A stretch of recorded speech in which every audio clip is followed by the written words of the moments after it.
My name is Jisoo Kim. I'm the director of the GW Institute for Korean Studies. Thanks for coming to our study for lecture series. And also thanks to our virtual audience joining us via Zoom. We are very delighted to have Professor Schmid with us today. And I know many of us have been waiting for this book, right? North Korea's Mundane Revolution. So we are very delighted to have him here give his book talk. But we're actually not gonna do the regular book talk format. What we're gonna do is we're gonna do questions and answers, more of a conversation type. And then we're gonna open up for questions and answers. So we'll leave ample time for Q&A sessions so that many of you can ask Professor Schmid questions. I know Emmanuel brought students here, so we look forward to receiving questions from students. Okay, so let me start. First, have the pleasure of introducing Professor Schmid. He's been teaching at the University of Toronto for over 25 years in the East Asian History in the East Asian Studies Department. He is the author of Korea Between Empires, 1895 to 1919. And of course, most recently, this book, North Korea's Mundane Revolution. He's been researching and teaching, his research and teaching focus on 19th and 20th century Korea and East Asia. As in the broader context of global comparative history and his interest in historiography and the uses of public memory, the relation between cultural practices and political economy, gender social history, and popular social movements. His first book received the John Whitney Hall Award of the Association of Asian Studies, and he's published in numerous journals, including Journal of Asian Studies, American Historical Review, and other renowned journals. And he also has served 2 terms as the chair of the Department of East Asian Studies at the University of Toronto. So it was kind of delayed this book that but okay, so we're very delighted to have him here with us. So this is well, I have the actual physical copy. I was studying this book for the past several days, trying to come up with questions. But it was such a great pleasure to read, and I just learned so much about this particular period, 1953 to 65, which talks about, well, it is about the rise of Kim Il-sung, and yet it's not about Kim Il-sung. It's a lot more than that. And I think I would like to first begin this question. I know your first book, as I just mentioned, Korea Between Empires. This is a seminal book in thinking about the turn of the 20th century. And I always assign my students, especially in my history of Korea class, your book, your article, especially when you're talking about the descent of China, and also the rise of vernacular and Shucho's Minjo theory. Students actually have to write an exam, they answer exam questions related to Minjo theory. I'm sorry. Some of my students are here now. They learned about Minjo theory. And so I think this new book focuses on North Korea, not about the Great Han Empire.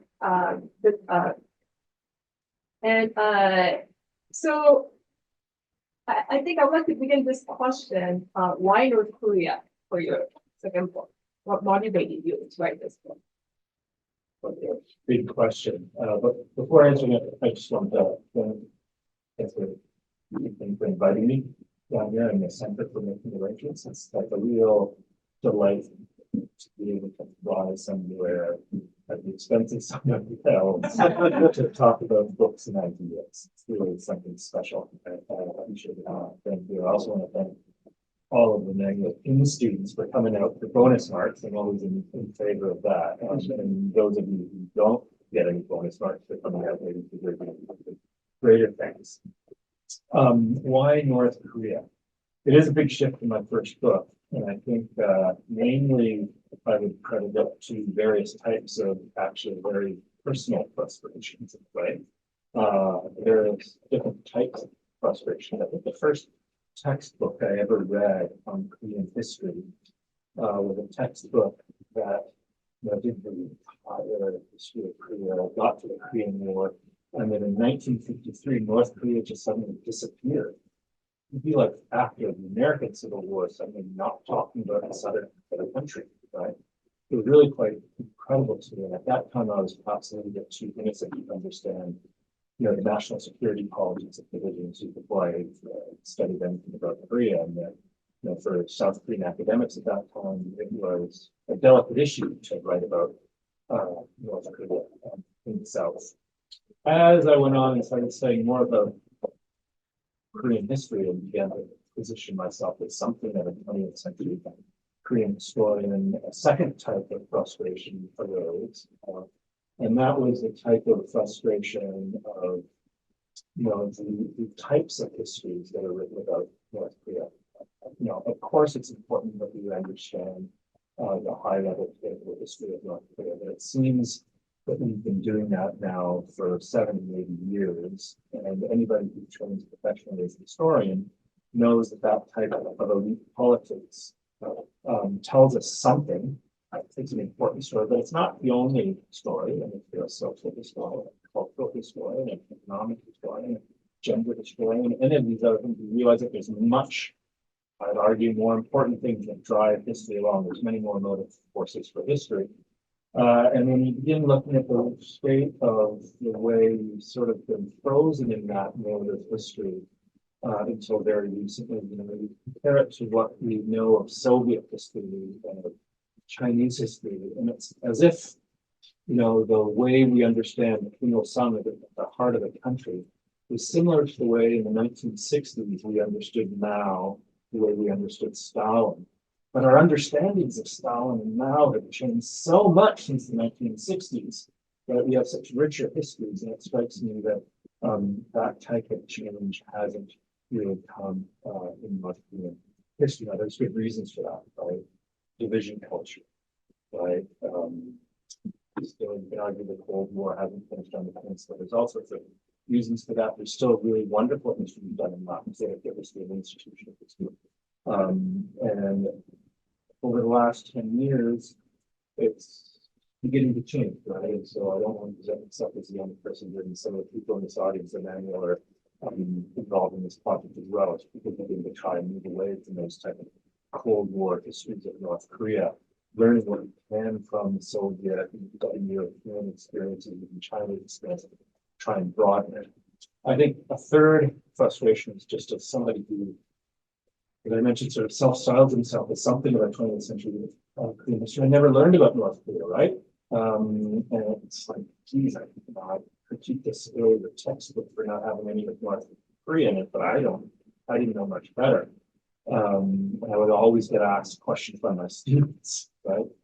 It's annoying, right? Because they would always want to know about North Korea. And the truth is I didn't have any answers.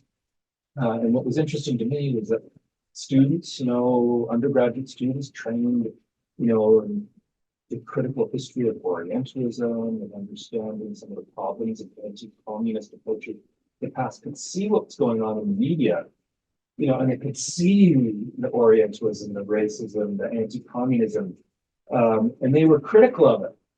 Yet the question then became, well, what are the alternatives? And I didn't have anything to say to them. So, ultimately, if I mentioned it in the acknowledgements of the book, ultimately it's a little bit of a continuous teacher trying to find some answers to its students that would just broaden questions about North Korean history that haven't traditionally been asked, are increasingly being asked by an array of scholars who participated in that research. Thank you. I think you also mentioned in your acknowledgement about your frustration, and also actually the acknowledgement begins about talking about this, and then the book ends with appendix about the sources, North Korean sources. So it's really, you can see how much he's given thought about how they think or study about research about North Korea. So for our audience who haven't read the book, could you give an overview of the book? And I think one of the interesting things that I thought in this book is he at the end of the chapter he has this flash of criticism, and I thought that was and I think it gave some food for thought at the end of the chapter to think about further about the kind of discussions that he's been you know he's stated in the chapter. So if you could kind of give an overview of the book and how how you envision this book to be. Sure. Thanks for that. Another big so the question then becomes, if you don't want to do that top style political history, what do you do? And there's sorts of strategies that people are taking these days. My particular strategy for this book was to sort of follow in the line of a long line of historians of culture, gender, social economic history that in many parts of the world talk about the importance of domesticity for understanding social order, for understanding the formation of states. The argument is that you can't understand the state if you don't understand its roots in the particular forms and constitution of the family, which of course makes questions of gender fundamental to questions of the state. If you begin asking that type of question of North Korea, then it begins to tease apart another way of looking at power dynamics in North Korea, another way of trying to understand the foundation of the state, not as resting up here, but resting in a much more complicated relationship with the population. It's particularly important, of course, after the Korean War. In 1953, it's really the first time in years, and not just the 3 years of the Korean War. The 45 to 50 period, was incredibly tumultuous period, and it was closely connected to the mobilization of the Korean population for the Japanese war against China, invasion of China, right? So it's really 17 to 18 years that Korean families have had trouble living peacefully, pursuing their livelihoods. In 1953, as much as the war ends with an armistice as opposed to a peace treaty, right? We cannot exaggerate how important it is that the conflict, the actual fighting, stops in this period, and there's a turn to the family. It's really clear, both on the part of the party state to try and establish a new political order, but also on the part of the population that's eager to partly just get their families together after the forces that have been pulling them apart for so many years, but also to try and pursue some semblance of a family life, however that's going to be able to be constituted together with the party state that's trying to shape that family for their own purposes. So that historiographic tradition, the stuff I was reading in sources that show this great attention to the family that clearly has a popular as well as a state level impetus, sort of brought a bunch of things together that made me begin to ask questions about how domesticity then becomes a focus of a great deal of concern and a great deal of attention.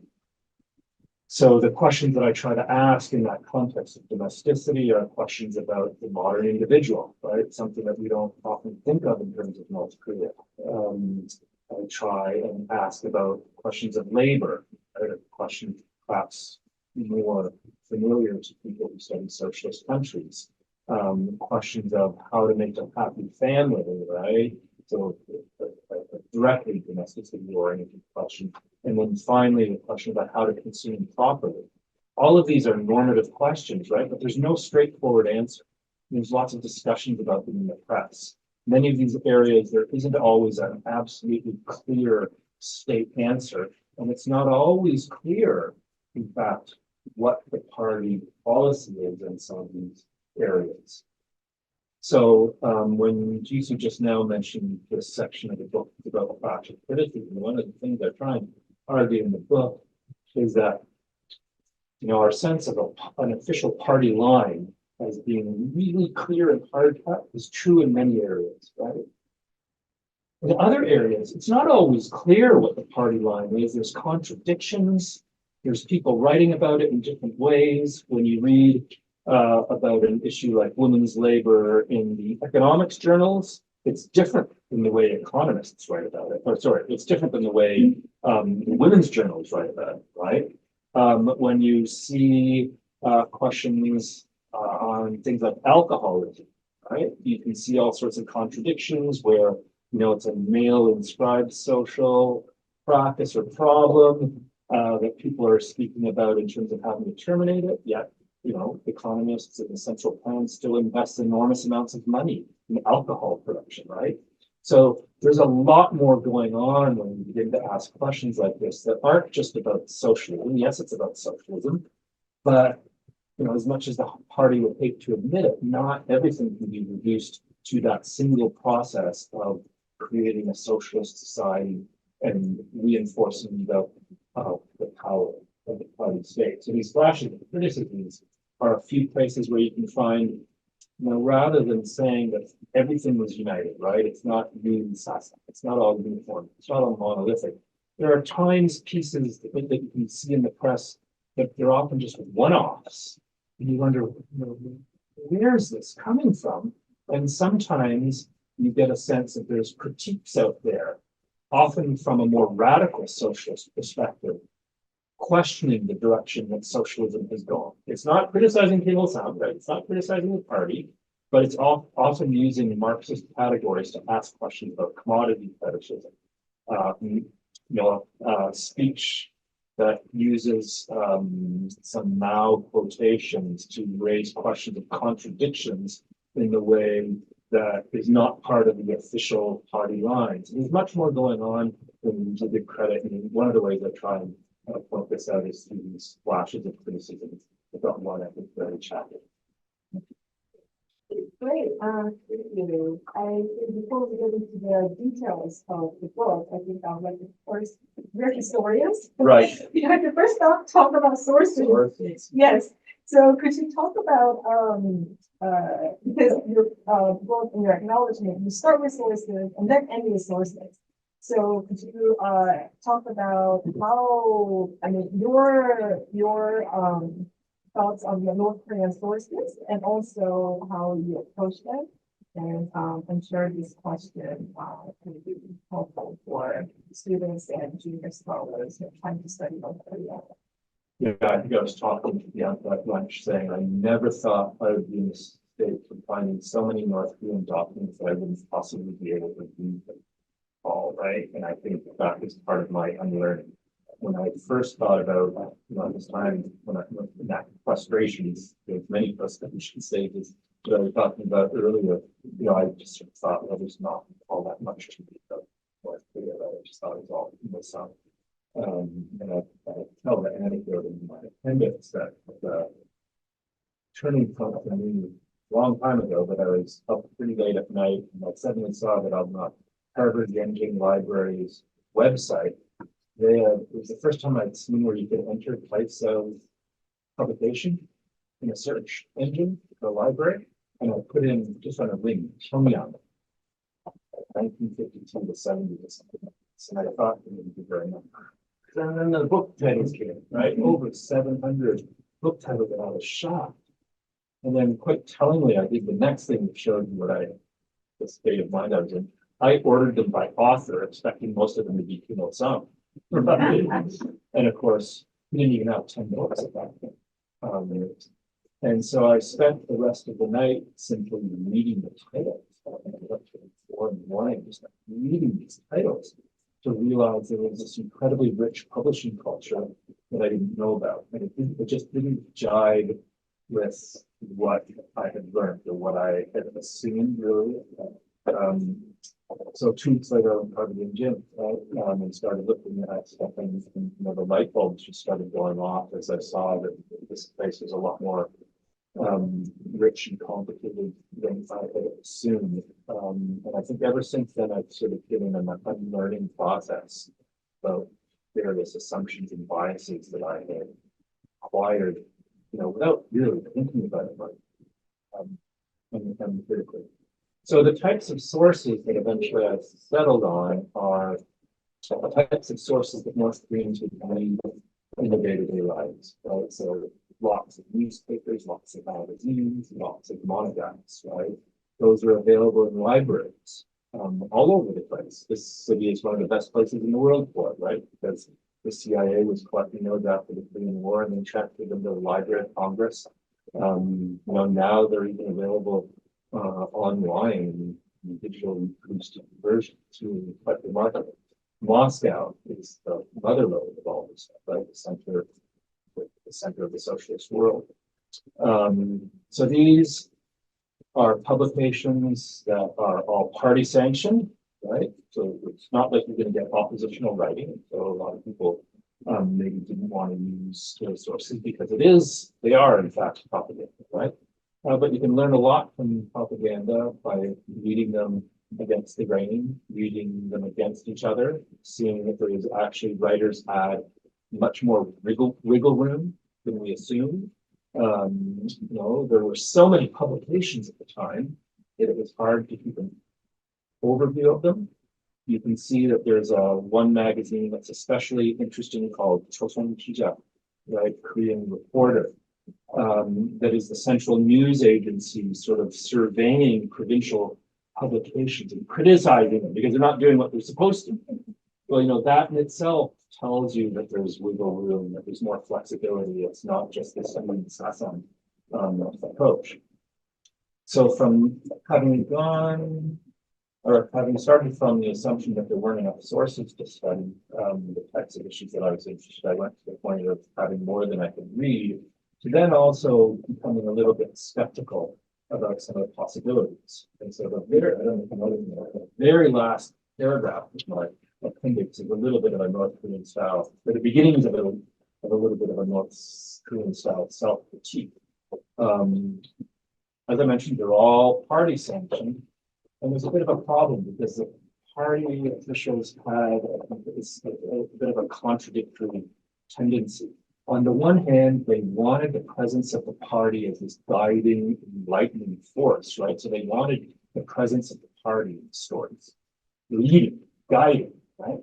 On the other hand, they wanted people to show their spontaneity, right? That people were participating actively on their own volition. And so so there's also, and I say it's tension ridden, there's also this desire to have stories where the party isn't present, right? So as a historian, what do you do with that representational strategy? You're in a little bit of a bind, right? That you don't want to simply accept the way the stories are presented to you as either party leading or spontaneous. Yet, that maps on really easily to the desire these days of historians to emphasize agency, for example, right? That second type of story, simply that way. And so it becomes a question of how do you manage those two impulses in the official representation type of strategy of a historian? How do you read both of those against the grain? And that's maybe the biggest challenge in using those sources. Yeah, yeah, totally. I think what Andre is great in his book is he really tries to read between the lines and not just take it as face value, but really tries to analyze what's actually being said here. Okay, so for example, like when especially in that memoir, Conrad's memoir, I really liked how, the way you analyze the memoir, how she was trying to, so the way in which she critiques is very subtle, but she does make critiques. And so I think it was very interesting to see, I learned a lot from how you're reading those sources, and also how North Koreans at the time, the period you're looking at, were actually what kind of strategy that they were using to critique this thing. All right, let's talk about these big ideas that you're throwing out there in your book. So, as the book title suggests, we talk about mundane revolution. And And they're actually doing this through the new living. And I think this new living that you're introducing in this book in these different areas, like the construction of modern individual, labor, domesticity, and how and this consumption practices. Could you explain what this mundane revolution is with this new living? Sure. So new living, a term that should be familiar to anybody who studies modern East Asian history more broadly, right? Know it is present and actively used in China, it was actively used in Japan, always in the name of reform. Right? This is the key in the name of reform. And I chose that term in partly because of that history, in part because by using that term and seeing that its valence continued on into North Korea, we can see that North Korea is part of a broader 20th century Korean history, right? That we can't just start in 1945. And that term, which is not an especially socialist term, right? It's not, carries all sorts of meanings that allowed me to talk about revolution as involving more than just sort of the classic socialist tropes.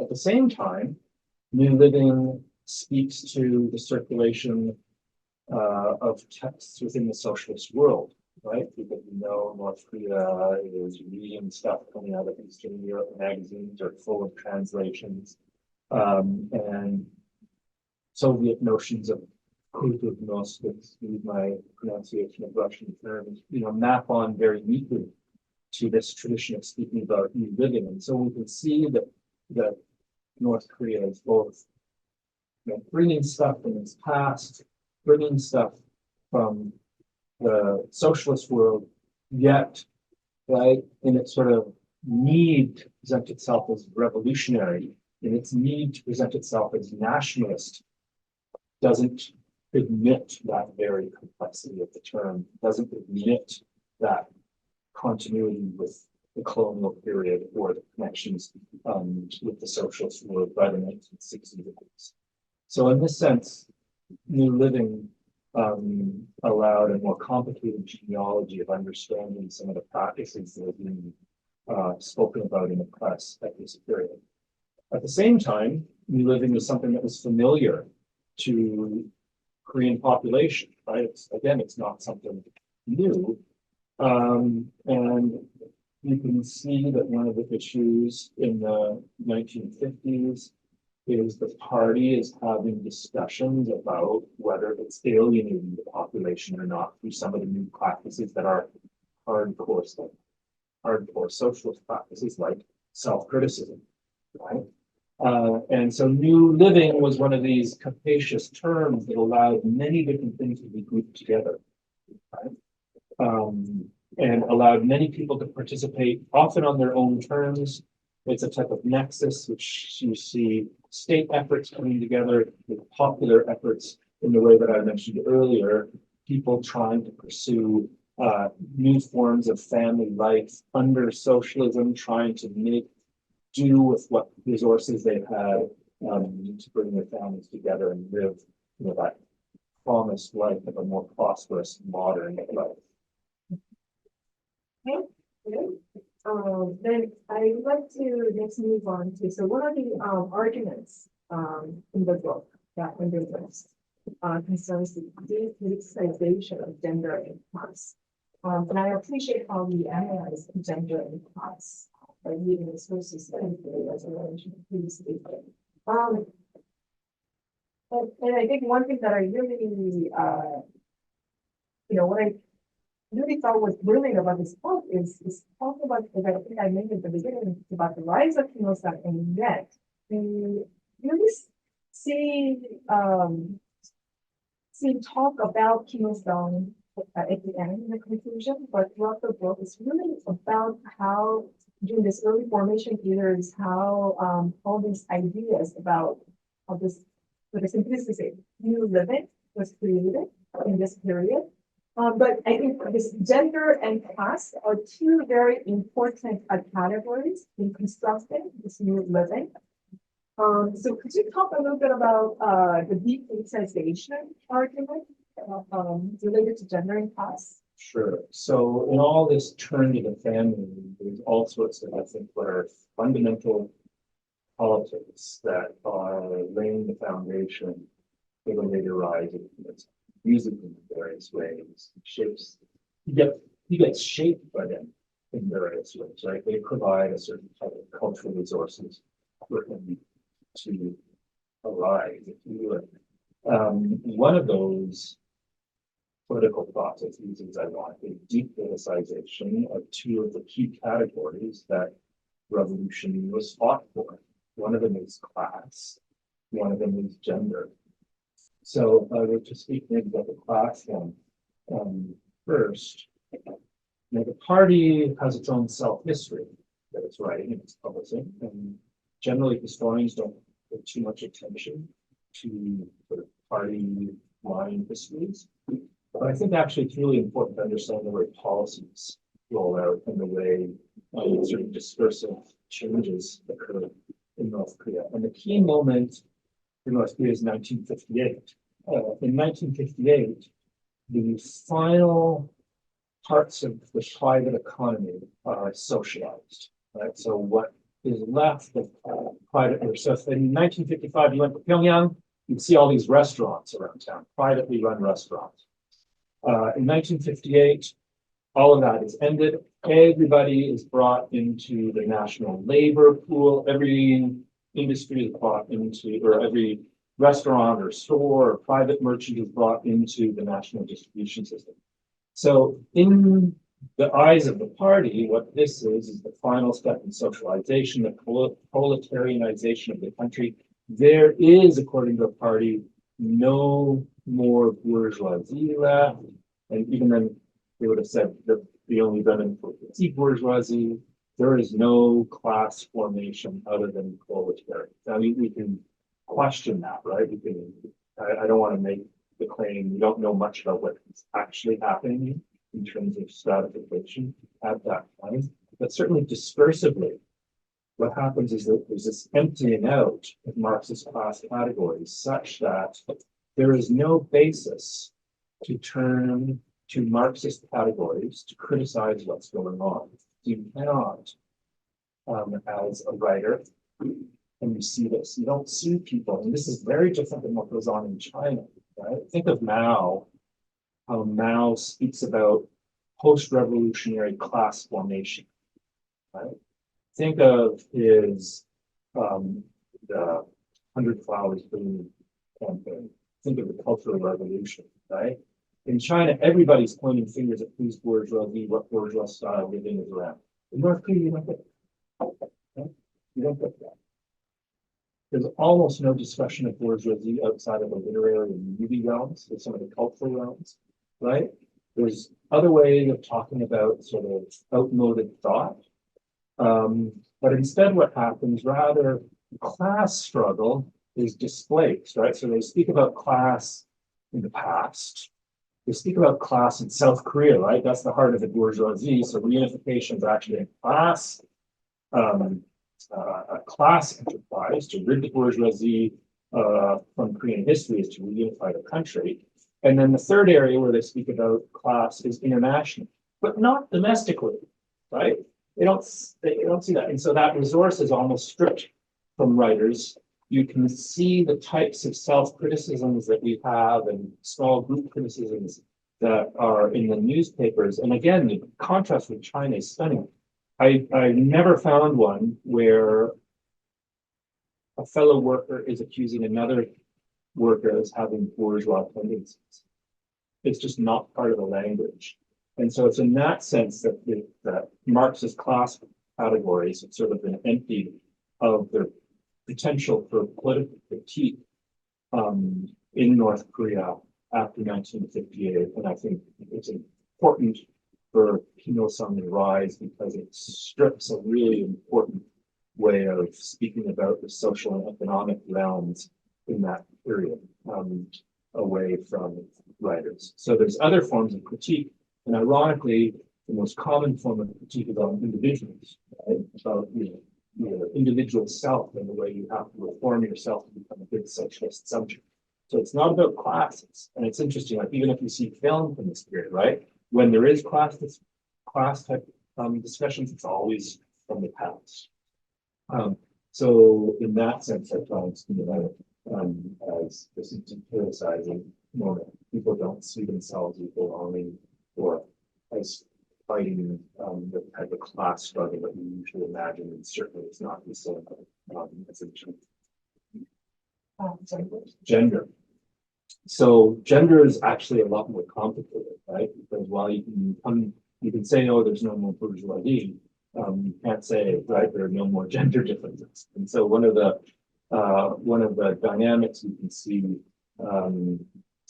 in North Korea is the way gender is mobilized for all sorts of purposes in the rebuilding of that country after 1953. I'm not even sure where to start because big question. So it's important to remember that in 1946, when we talked about the Soviets, there was this very important series of laws that are generally referred to as gender equality laws. So North Korea is actually the first country in Asia, as far as I know, that makes the theoretical move towards the equality of gender. Of course, lots of countries make those claims. There's yet to be a country that lives up to those laws or those claims. And so the question becomes then, how is gender difference mobilized for the reconstruction of the country? The depoliticization on gender front comes in, I believe, simply in the difficulty after that law is promulgated for women, as much as they want to criticize certain contemporary phenomena, it's difficult for them, but it wouldn't be an exaggeration to say it's impossible because I never saw it, appeal to the gender equality laws as a way of critiquing contemporary conditions. They cannot seem to say, look at what's going on in the country. It doesn't match the spirit or the letter of the law of these gender equality laws. They can't do that because it's still an authoritarian country and the party is celebrating the gender law as this incredible achievement. Right? So that type of critique is not possible. What you can find, however, is that because there is a women's federation that provides an institutional basis, because there is a women's magazine, you can again read through between the lines, and you can see various types of critiques coming out. So it depends upon the writer, right? And there's an enormous variety.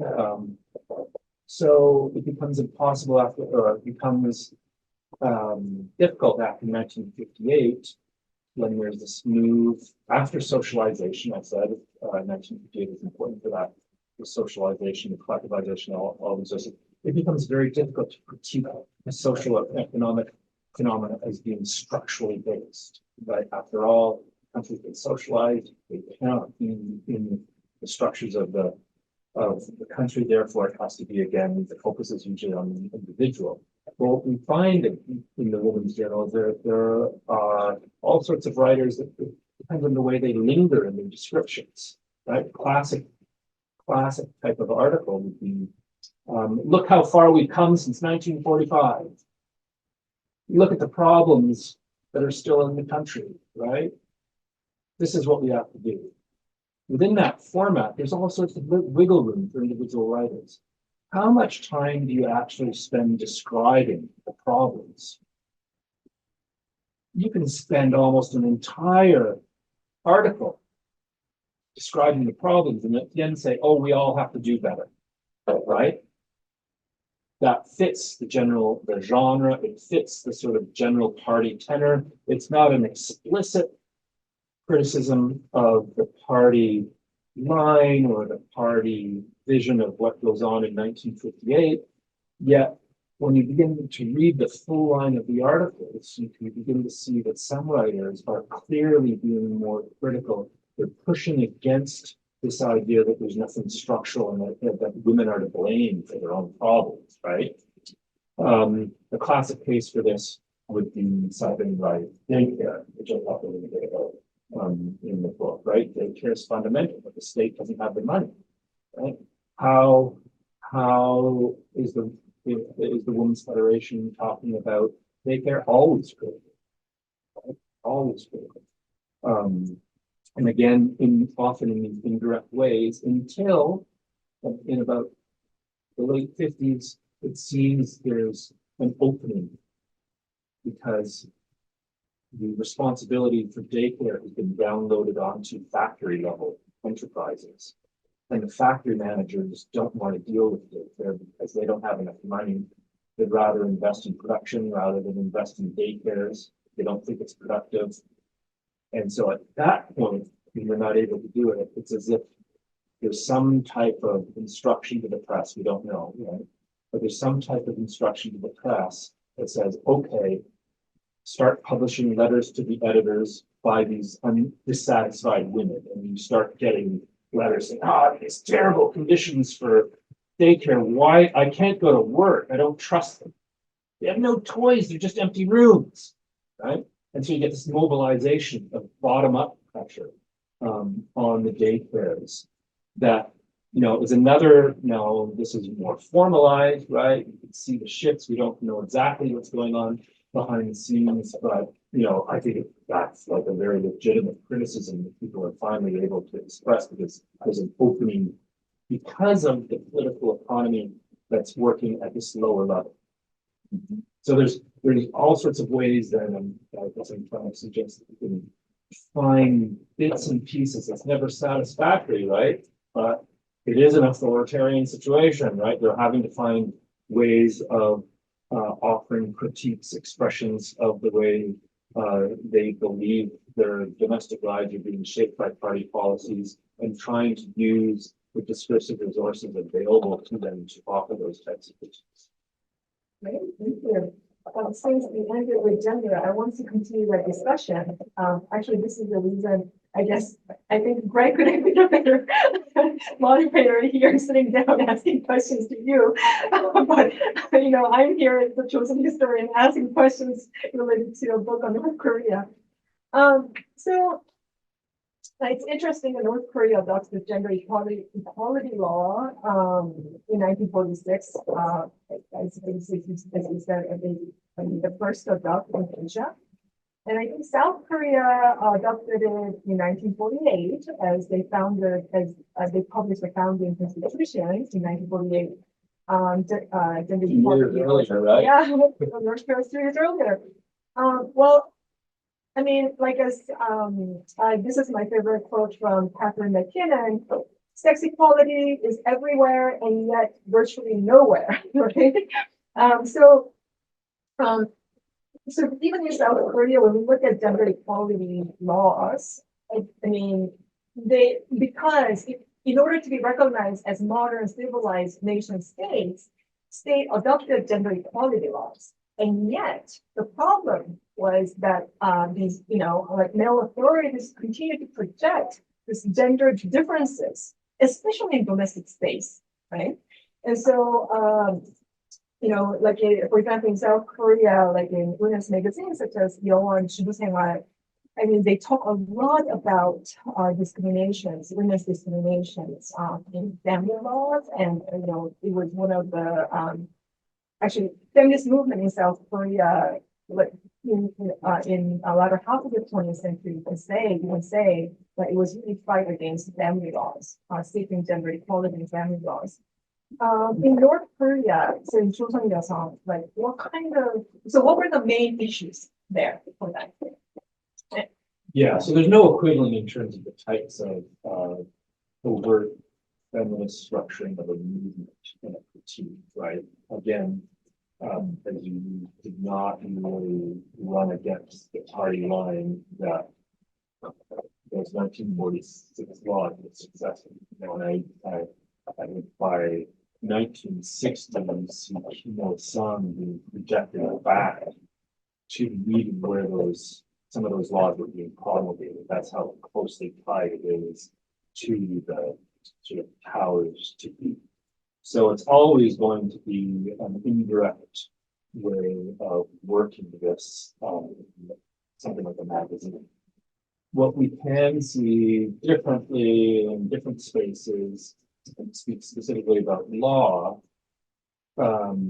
is there are cases, so we do have some sources, some legal textbooks and the like that give examples of women sort of using new family law for their own purposes in years immediately after the war, in part because coming out of the Korean War, right, things have been so tumultuous that the North Korean state had lost its local presence in many parts of the country. Many people had formed informal unions where there had been no officials, no state, if you would, to recognize the union as an official marriage. So after 1953, as you know, the tumult of the war is starting to settle out, as people are repopulating the cities, right? There's a lot of population shifting going on. The North Korean state doesn't know who lives where, doesn't know who's loyal to who, right? It's a real mess in a way. The state isn't all that strong coming out of the war. Yet these laws are being passed, and you can see that there are cases where women use the laws for their own purposes. And the one case that I will give you an example of, shortly after the war, there's a man, we don't know their names have been hidden. There's a man who files for a marriage license with Swiss marriages. And when he files for this license, a third woman comes in and protests. What she protests? She says, he's already married to me. And the problem is that, you know, their union was formed during the war. They had a child together. She had actually moved into his parental home, had helped with farming on the family, had raised his child. He had gone into the military, and we don't know the details, but at some point he met his second woman, and he knew that that first marriage had not been officially recognized by the state because it hadn't been in the state. So he's now trying to manipulate the new marriage laws, the new family law, say, I'm getting married for the first time. And so the woman takes him to court and the court rules in her favor, right? And the writer of the text of this legal textbook who supports the court's decision speaks about social order, speaks about the socialist family, but he also says, you know, now that that first marriage is recognized, if they want, they can get a divorce now, right? But we can see how this unnamed woman turns to the law for her own interests, but also I think what's important, if you think of the turmoil of the Korean War and the weakness of the state and its lack of presence in many local areas, it's actually at the behest of this individual who, for her own purposes, in a sense, inviting the state back in to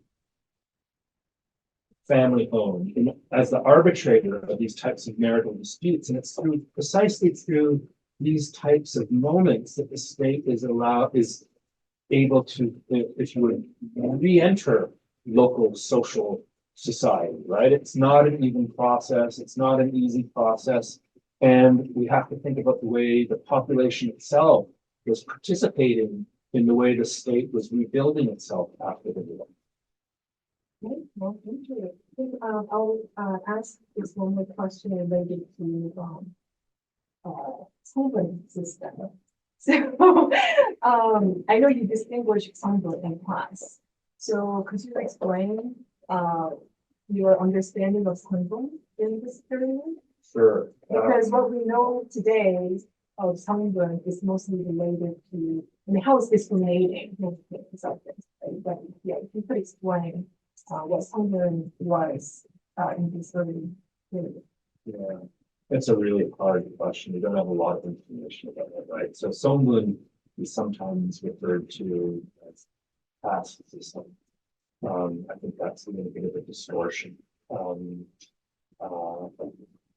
there's all sorts of good reasons to speak about human rights in North Korea, but in speaking about human rights in North Korea, there's a lot of distortions and a lot of simplification that are going on in the way North Korean history is told. And one of the oversimplified ways that North Korea is treated is on the Songbin system. So the Songbin system is basically like in other socialist countries, a type of loyalty system, right? In 1958, they did what they had always done to party members, was they judged them on their family backgrounds. And it's not so much a system where it's class, that Marxist categories of class is so important. It's more about loyalty system. What did the family do? What members of the family do during the Korean War, during the colonial period? Now, why is that important? You can see all sorts of officials, even criminal times themselves, talks about how one of the ways North Korea is very different from Eastern Europe, for example, is that most of the bourgeoisie in their view had left the country, right? Most of the business, most of the landlords had fled North Korea before 1953. So they didn't have this captured class groupings that I don't want to over exaggerate, right? But they themselves see it as being different from the situation in other socialist countries because they're simply not as numerous, right? So the Songbin system, while it has capitalists and it has landlords in the bottom enemy category, right? The vast majority of people are actually judged not by that, but by what they did, what members of their family did during the war, during the liberation period and during the colonial period. So you could have been, a worker in a Japanese factory and then worked in factories in North Korea in the 45 to 50 period. But if you wore a South Korean uniform during the war in any way, you're going to be in the enemy category, right? So it doesn't have to be a big thing, it's the loyalty category. The problem is, of course, is that populations are unruly, families are not even. Sort of the imagined social categories don't map onto a much more complex historical situation. And as in 1958, when they start sort of going around from province to province to province to sort of make these judgments about families and what they did and who did what, when to who, a lot of people game the system. A lot of officials are a little bit too enthusiastic, if you would. And so it's quite remarkable to see speeches, again, you can find it in some speeches, you can find it in other speeches, sort of telling lower level officials, don't be so harsh, right? You're going to alienate people. Too many people were being classified into the enemy categories. They're telling them, ease up, we still need these people. And even if they're in the enemy category, we have to give them ways to redeem themselves. And so here, if I can just add one last thing about the Songbin category, is that in North Korea in these years, they have a big problem with a shortage of labor. So many people have been killed, so many people have defected, that they don't have enough bodies to fill the factories. And so the Songbin system, by classifying, we don't really know, something like 15 to 20% of the population is enemy. If you took 15 and 20% of the population and you just sort of made them outcasts, that would really hurt the economy, right? And so what they're doing is, they're labeling that category, but there's a lot of questions about how open were job opportunities to this category, right? So I think there's countervailing forces, there's more wiggle room than we usually assume. And then what we see in 1965, so it starts in 1965, we suddenly find out they do it again. Why do they go through the entire population again?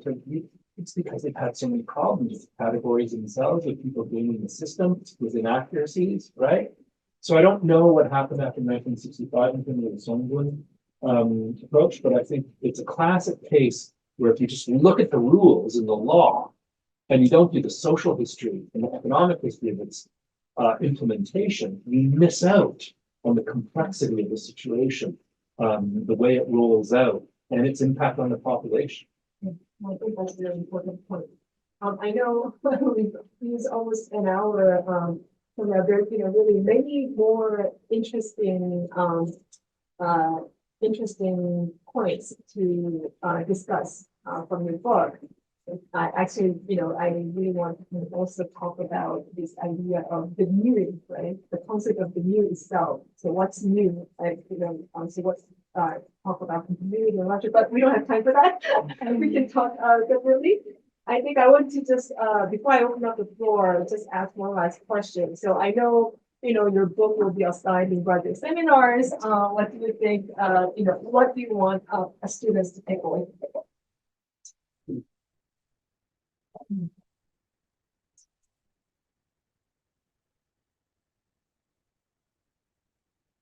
Maybe look at the North Korean history as possible.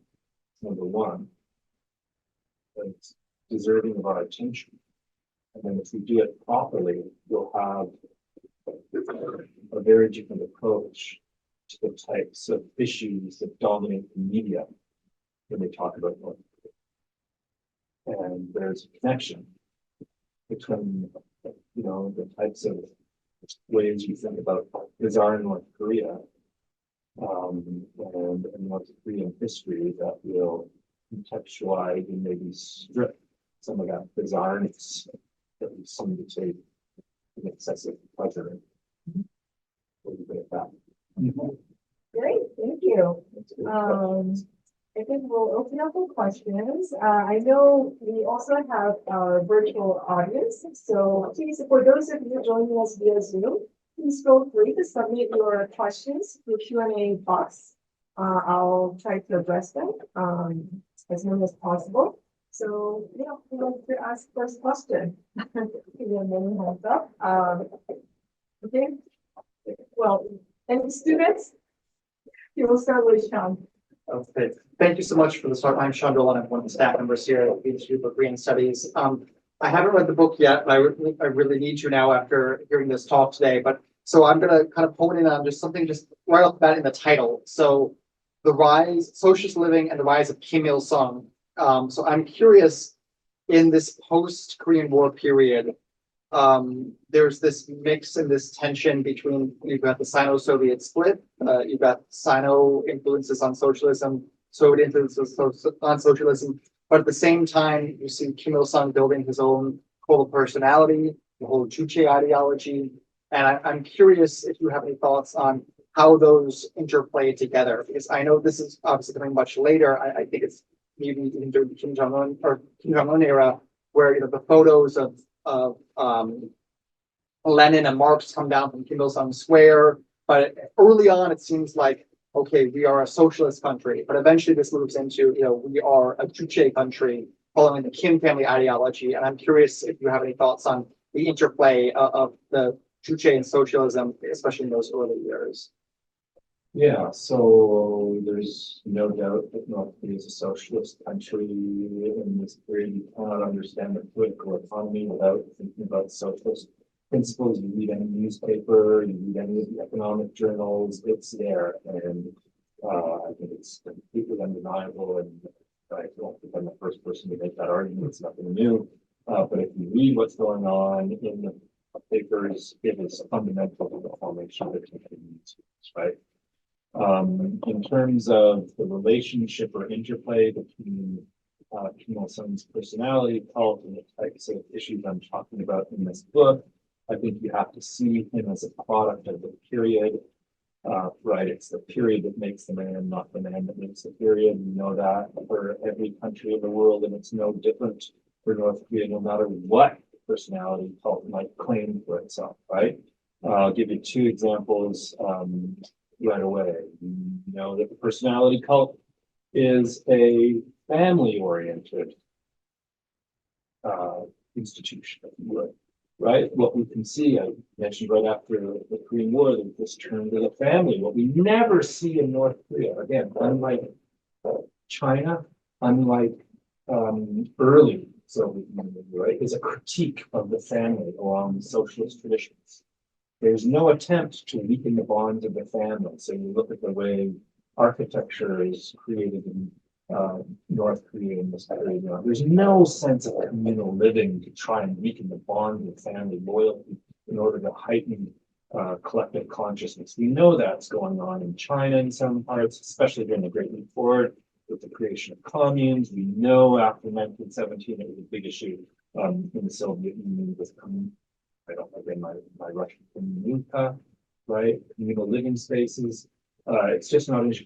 Kim Il-sung would not have been able to talk about a personality cult oriented towards the family if there hadn't been this turn to the family lack of critique. He's not doing that, right? That's because of the grander experience, the broader experience of the Korean War, where people are looking to reinforce the family, not weaken it, not critique it. So that would be just one very simple way that the cultural resources of that moment, the discursive orientations are what he has to use.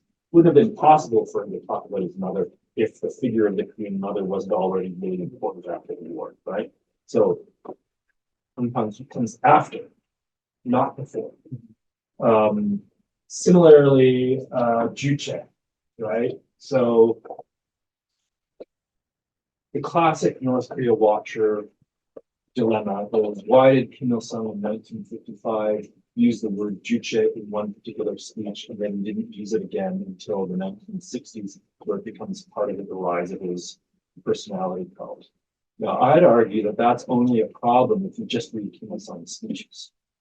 If you read widely and you don't read Kim Il-sung's collected works, but you put them back into the reading culture of the period and see them as part of the magazines, as part of the cartoons, as part of film, you can see that discursively, right?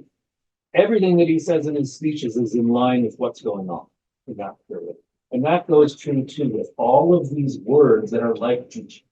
So, 자발적으로, 주인답게, 천발적으로, all of these words are all over the place in this period. And Juche is in there too.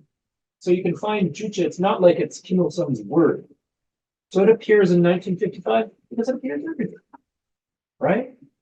And so one of my arguments would be that, like, if we start in the way your question started, learning, it's the traditional way of doing, looking at Juche as being sort of derived from this international relations type of problematique.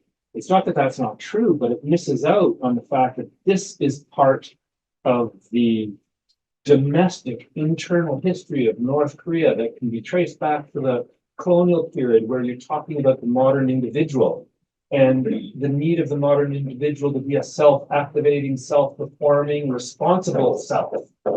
And the entire impulse that we see, Soviet studies on the Stalin period have talked about this deeply, about the individual within collectivity needing to be an agent for futures.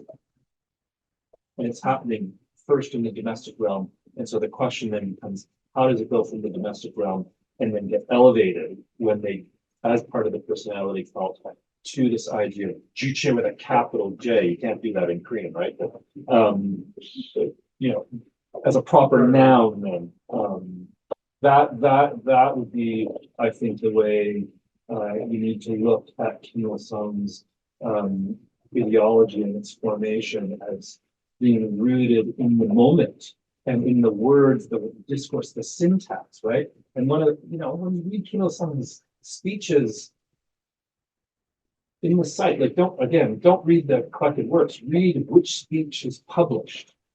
Look at how it's published. Is it published in its entirety? Is it paraphrased? Or is it completely ignored when he gives it? A lot of the times they were ignored, right? But when you put them back into that discursive moment, you see, for the most part, they're not especially original, right? He recirculates ideas that other people have been talking about. He's powerful, right? And so when he gives a speech on something, it's important because what he's doing is directing attention in certain ways. But his language, his ideas, right? For the most part, not completely, but for the most part, they're pretty, if I could use the word in the title, pretty mundane. Thank you. Since we have also questions from online, I think we pick one from Zoom. So, one question we have from Young. Thanks, David. Thank you so much for your talk. I'm looking forward to reading your book. I have two questions. Why did you choose to include the time period of 1965? How does the story of the rise of Kim Il-sung fit into the grand narrative of the Mundane Revolution? So without having read your book yet, it seems to me that the Mundane Revolution and the figure of Kim Il-sung contradict each other, although I understand that Kim Il-sung fashioned himself as a paternalist figure embodying the aspiration and struggles of North Korean people. Thanks, Catherine, for that question. I don't have a good answer for why it ended in 1965 is the blunt truth. I didn't want to choose one of the traditional dates that North Korean history is sometimes periodized by, because those dates always prioritize something about Kim Il-sung's life. And the type of history I'm trying to do is to try and look at processes that at best I can claim by 1965 they're sort of established and on their way. And so I'm just trying to look at the 1950s as this foundational moment for the social and economic direction of the country. So I just a moment ago tried to explain a little bit about ideologically how the types of issues that I'm speaking about come together with Kim Il-sung's ideology, but you're right, they're not completely entwined. And I would say that by 1963, 64, 65 is when we begin to see an important shift in the way that personality cult is being articulated. Up to that time, I would say that Kim Il-sung's representation in the press, his participation in, his on-the-spot guidance things, for the most part, those are directed to solving or presenting himself as the solver of social and economic problems faced by the population, right? So he is very much part of what in the book I call a developmentalist project. The key shift, and I think this is one of the tough things to explain, is the shift when he moves, and I only talk about this in the very last few pages of the book, is when you get the sort of ecstatic or rapturous texts about meeting Kim Il-sung, where suddenly the tenor changes.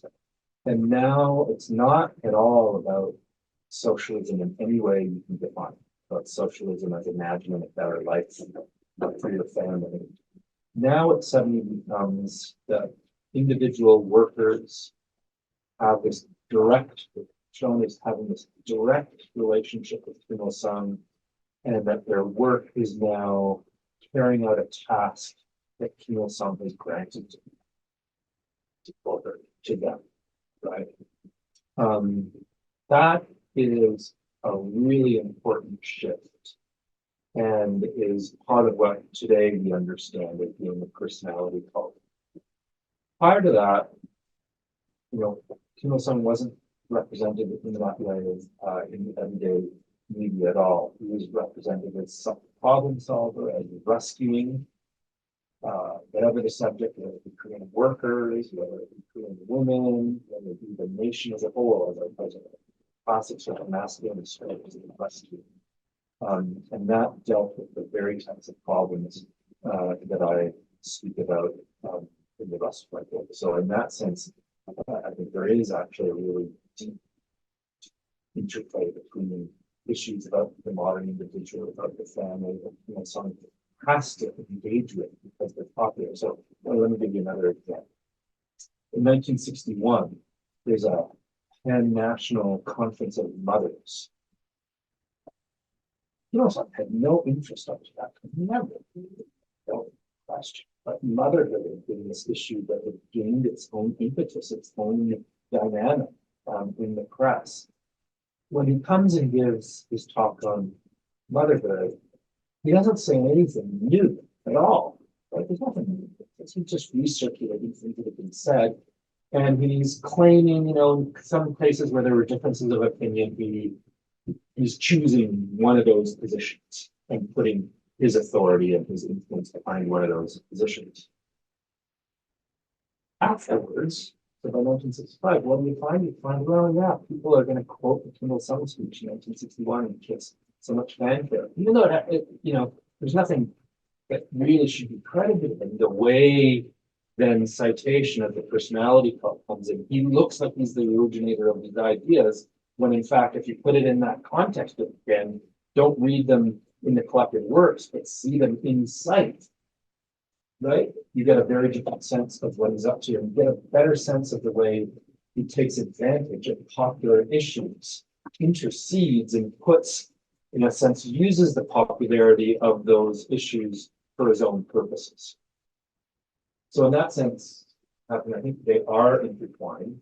What I've tried to do is separate it from sort of the more heroic type of worker story, the more heroic account of Kim Il-sung, to show that really what's going on so often is these issues about the socioeconomic lives, how to solve problems that people are facing at work, that point. Thank you. Okay. Yeah. Yes. Thank you for your talk. I'm very interested in I think, the second chapter of your book. You talk about the moral guidebook, how to teach people how to behave, how to shape people's head, how to make a speech. And reading this chapter, it seems to me that the moral guidebook is very confusing and traditional in the social context, and we can very easily find very similar things in China, or South Korea. And if we go to the details, one who says that women should speak in a very modestic and humility way, which is very, my understanding of socialist living as a China historian, quite different from this. And so my question is, where is the new part of this socialist thinking ideology? Because they seem to be very confusing and very traditional. Okay, great question. So I'm not sure there's too much confusion about shaking hands or lining up to get on the bus, right? I appreciate that there have been guidebooks in the past. There have been guidebooks that go back to the Chosun period, but guidebook or moral, I think I'd call it a moral etiquette book, right? So the existence of moral etiquette books in themselves might suggest something about continuities to past times. But moral etiquette books are also very internationalist in scope at this particular moment. And the content of this particular, you're talking about a book written in 1965 by Huang Yongxi, right? The content of those moral the type of things we're talking about have almost no relationship to the Chosun dynasty, for example, in terms of their content, right? And there's many ways that we can speak about them as being modern. They might not be socialist per se. They're certainly modern, and so what we can see is in the way they discuss. I think we were talking about this a little bit at lunch. The way motherhood, for example, is discussed in North Korea, even though it's talked as Chosun, like the Korean mother, and the implication is that this is a tradition that continues or flows back in time to the Chosun dynasty, if not earlier. In fact, when you begin looking and scratching at that a little bit, there's more in common with American mothers in 1950s than there is with Chosun dynasty mothers, right? It's a very much a modern phenomenon. Now, what's socialist about it? Well, I think part of the reason I chose a term like living was to suggest that as part of this broader process of state consolidation and family turning, and people turning to the family, not everything is just about socialism. And so what you've just said is a good example of that, these etiquette books. Within those etiquette books, there are certain things that are specifically socialist, including, for example, collective property, right? Certain ways of talking about labor, labor value theory, right? So it depends how far you want to go. You can find all sorts of things that are marked specifically socialist that you wouldn't have found in the colonial period. Sure, shaking hands, speaking politely would be one. So on the issue of feminine speech in particular, it's really interesting the way in the contrast. So I know for a long time, China historians had spoken about how under the PRC, the effect of changing gender relations was to arguably sort of masculinize women. That just happened in North Korea, right? And I think it's evident in the visual culture, with the fashions that are being promoted. It's evident that women in the women's magazines, right? There's all sorts of discussion about feminine speech and the importance. Again, it's marked as being national, and it's a classic case of nation and women being brought together, right? Where the burden of nationness falls on the shoulders of women, such that they have to speak in a modest way, in an indirect way, not loudly, all these descriptors. And I think partly what's going on in this period is it's precisely at the moment that an unprecedented number of women are entering factory floors, are entering a whole slew of new professions, white collar and blue collar, that you get this emphasis on femininity. And I think we have to, again, contextualize that within the broader terrain, changing terrain of gender relations, that there's a desire, arguably on the part of men, right, to contain the implications of the gender laws. And one way of doing it is by promoting certain forms of femininity that reconfigure gender hierarchies in a new context. So yes, things are changing. That doesn't mean hierarchies disappear, right? The question becomes, how are they reconfigured in a new political, economic context? And I think the emphasis on speech, even though I don't think in South Korea at this time, right? There's not that type of formalized emphasis. Women might speak differently for different reasons, but here it's in the journals, right? Widespread urging to speak in certain fashion. We don't know how women actually spoke, right? I will say that. So there's an ideological side to it. But again, within that changed context, I think it's quite powerful. What these journals want is any time, whether it's on a factory floor space or at home, you know, the ideal that's being promoted is that women, when they speak, identify as being feminine, right? So you can just ask yourself, why would they want that? But I think you have to contextualize it again in changing gender. It's still a very male-centered place. Right? The party's male. Men in the local neighborhoods are still dominant. And you have to see that things turning into this. That reconfiguration. So this question is by Hazel Smith. She wrote it very long, but I think because we have less than 10 minutes, maybe 7 minutes or so, I think I'll just I won't read it all, but this is her main question. On collectivization in 1958, if I'm right, you argue that the party led and implemented 100% proletarianization of the population. And then she elaborates. That's their argument. That's their argument. And I hope I get to meet you someday. Hazel Smith, I've read all your work. I'd love to meet you someday.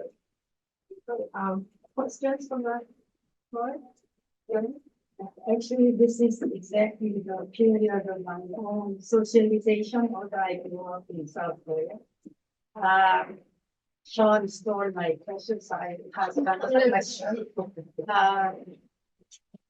In my own linguistic research, I often talk about two very important points in Korean psyche, modern Korean psyche.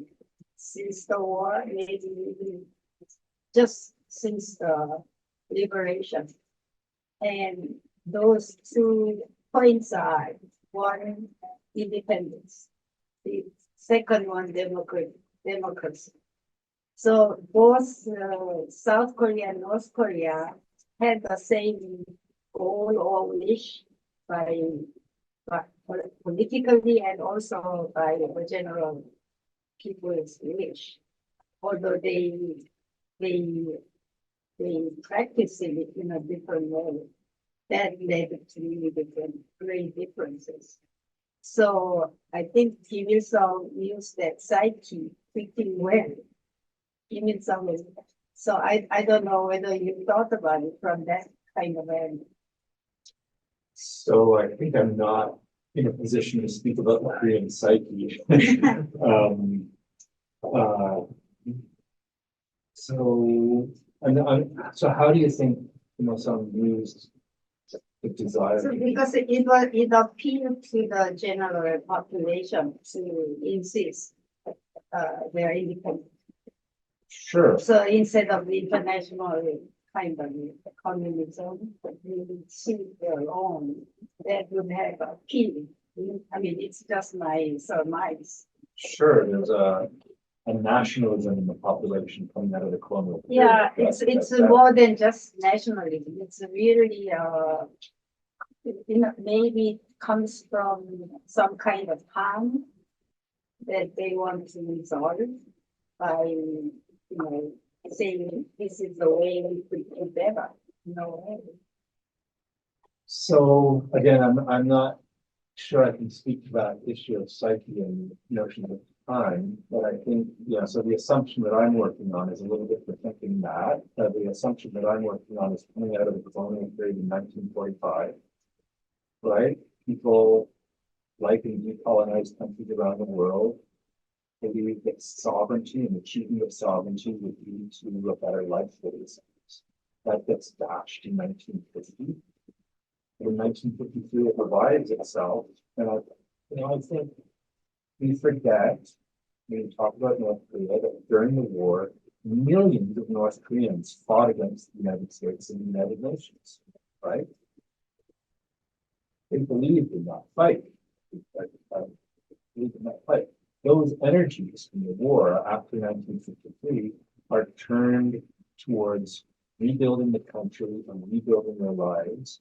And at this moment, at least, I'm not talking about the 1980s, right? But in 1953, I think we should accept the legitimacy that desire for a better modern life. Many people believe that it was best achievable through socialism.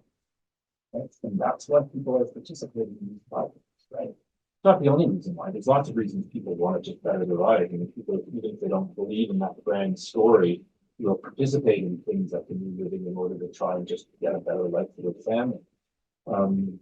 But it's an important moment in turn where, a lot of people are really working hard to rebuild North Korea after the war. And, for those years that I'm talking about, you can see that activity. It's just so clear in the text, right? It doesn't have to be exact, but people are participating in all sorts of things. Yeah, actually, I edited a book, emotions and affect the director, including history and culture. This was a press right now. And Susie Kim contributed a chapter there. And what's interesting is she talked about in that chapter is North Korea does not have this discourse of time. What they talk about is discourse of one hand, which is quite different. The way in which it's implied and what they're focusing on. And so, one hand is bigger part of, I guess we can say it's part of Han, but she doesn't actually see Han itself. It's very It's the meaning of the Chinese character Han is used in China and Japan.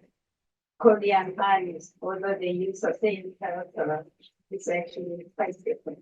Yeah, so that Han is 20th century, early 20th, during the colonial period. I mean, that's when it really they began to talk about Han.